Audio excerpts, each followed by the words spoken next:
To keep my eGEM BioAge up to date, I additionally add, in terms of metabolism, my hip and waist circumference. First, I record it with this special tape. Then I enter it into this scale app, which, well, keeps track of these measurements. Then I usually round it up, so in terms of the waist, I would take 88, and in terms of the hip, I would take 99.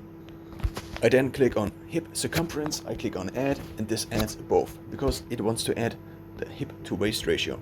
So I add the new 88 and I think 99.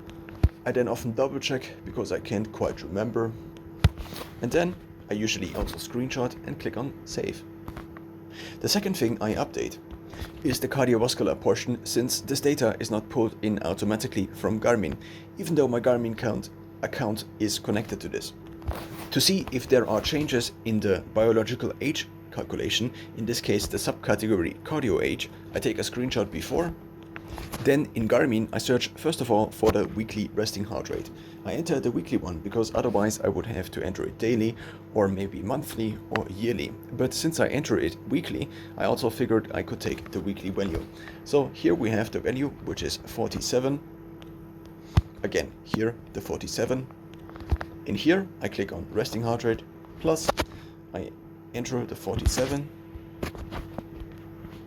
I take a screenshot and I click on save. The next thing I now add is, again in the cardiovascular portion, the blood pressure. Here I take the daily blood pressure, which I measure after waking with the Garmin Index S2, which then synchronizes it over Wi-Fi to Garmin Connect. So the blood pressure reading is 124 over 75. Here now I click on add, 124 over 75. I double check if the values are correct and then enter it by clicking on save. One thing is missing, which is the VO2 max, which is also not automatically pulled in from Garmin, which is unfortunate, as I heard that Apple data is pulled in automatically.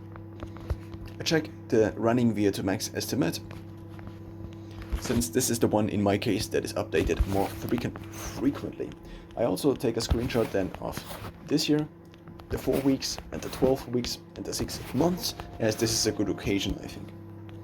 I then enter the value, even though it has not changed, since it is still an additional data point. I then check the overall bio age, whether it has changed, but none of the sub ages have changed, and also no rounding additional.